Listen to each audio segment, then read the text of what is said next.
Yellow Brick Road, Chapter 26. After everything that had happened, I had kind of forgotten about Pete and Ozma. We found them playing a game of checkers that Ozma had improvised out of pebbles and bits of armor in the Tin Woodman's throne room still in their chains. Nox leapt forward, and for a second I thought he was going to hit Pete in the face.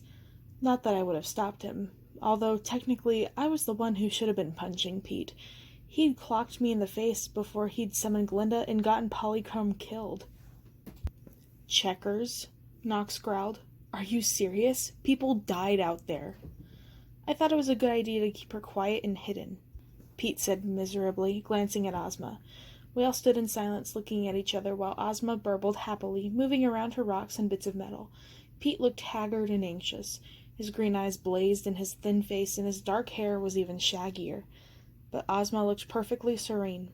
As Oz's magic had returned, she had more and more flashes of clarity, and in the past there were moments where I had almost been able to reach through to her.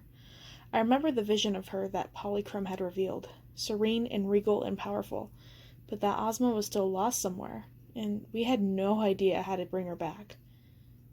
I'm sorry, Pete said. I can't ask you to forgive me for what I did, and maybe you can understand. Polychrome was going to kill me. I didn't have a choice. You always have a choice, Nox said. He was right, but somehow I felt my anger dissipating as I saw the guilt and pain on Pete's face. He always has been a mystery, but he'd helped me so many times in Oz. Was what he'd done actually so much worse than anything I'd done in his place to stay alive? Leave him alone, I said. Nox glanced at me, startled. Checkmate, Ozma said happily, sweeping the checker pieces off the board. Checkmate is in chess, Ozma, Pete said gently, stooping to pick up the pieces. He seemed almost brotherly, with a protective note in his voice. Can you tell what she's thinking? I asked. Pete shook his head. The connection is completely broken. I don't think she has any idea who I am. Nox tugged on my arm and leaned into me. Why are you so willing to let him off the hook? Nox asked in a low voice. He betrayed us. Glinda's defeated, so he can't betray us to her again, I pointed out. And somehow my spell separated Ozma and Pete permanently. If we don't have a reason to kill him, he doesn't have a reason to turn against us. You don't have to talk about me like that, like I'm not here, Pete said, standing up as Ozma cheerfully set up the checkers board again. Look, Amy's right. I shouldn't have summoned Glinda, but it was the only thing I could think of at that time that could have kept me alive.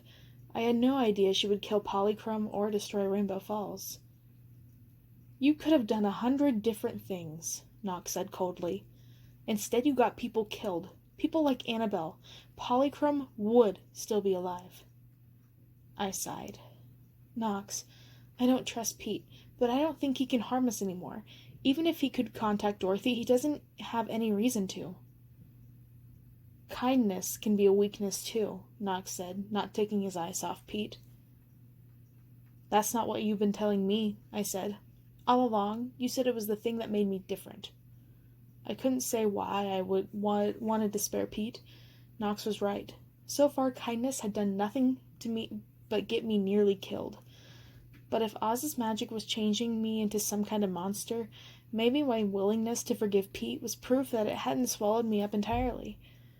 Relief flooded Pete's face. You mean you'll just let me go? Not so fast, I told him. I might be willing to keep Nox from killing you, but that doesn't mean I want you around. You've been basically nothing but trouble since the day I showed up in Oz. I saved you when you were in Dorothy's prison, he protested. That was a long time ago, I said. Anyway, you didn't save me. Mombi did. At the sound of Mombi's name, Pete grimaced. I knew there was no love lost between him and the witch who'd enchanted him in the first place. Mombi probably had motives of her own when it came to Pete, and I didn't want to deal with him. My life was complicated enough as it is. I want you to leave, I said. Like, now, for good. I don't ever want to see you again. Is that clear? Pete looked at me for a long time, his dark eyes thoughtful. Once upon a time I had felt something for him, but that was long gone. Now he was just trouble. It's clear, he said finally. Good, I said. I turned to Nox. I can help you set them free. The shoes will protect me. I sounded a lot more confident than I felt. Knox looked like he wanted to protest, but he only nodded. He closed his eyes, raising his hand and resting them on Pete and Ozma's chains for a second time. Whatever I'd told Knox, I didn't trust the shoes completely yet. I'd leave the bulk of the magic up to him, but I knew he wasn't strong enough to free Pete and Ozma alone. Knox grunted with the effort of sustaining the spell. I put my hands over his and concentrating hard on my magic boots. "Help me," I asked them. "Help me help Knox." I could feel them respond, the magic within them humming to life, and I could feel Oz's magic too, the dark, dangerous pull of more power than I could handle, urging me to just let go, reminding me of how good it felt to be consumed by magic, transformed into an unstoppable monster. I concentrated instead on the shoes, willing the darkness to stay back. I could feel its disappointment as if it was a living thing. Knox gave a final gasp, and Pete and Ozma's chains shattered into harmless pink fragments. I slumped backward in relief. That was close, I thought. Maybe too close. Were the shoes on my side? Or was the feeling of safety they gave me some trick of the Gnome King's? Knox saw my face. "Are you okay? What happened? And you said something before about the shoes somehow letting you be able to kill Dorothy?" "I'm fine," I said. "I was right. The shoes can protect me from the effects of Oz's magic.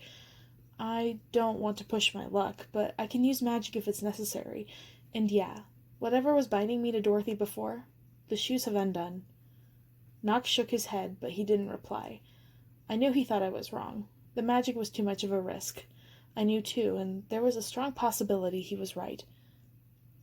"Get out of here," he said to Pete. "And if I see you again—" He trailed off, but the threat was clear. "Do you want to teleport me away, or should I use the door?" There was no mistaking the note of sarcasm in Pete's voice, or the hurt. "The door is fine," I said. Pete's eyes met mine, his expression unreadable and his mouth set. I wondered if I'd just made us a new enemy. Pete turned and hugged Ozma close. Her eyes opened wide, and for a second I saw a spark of clarity. "Checkmate," she murmured, burrowing into his shoulder. Pete closed his eyes, stroking her long, dark hair, before pushing her away gently. "Take care of her," Pete said to us. He half raised one hand as if to wave, and then shrugged helplessly and dropped it. Before he turned away, I saw that his eyes were filling with tears. "Goodbye, Pete," I said quietly. I watched his back recede across the long, dusty hall. "I hope we're not going to regret this," Knox said quietly. "So do I." "Checkers?" Ozma asked, pointing to the board.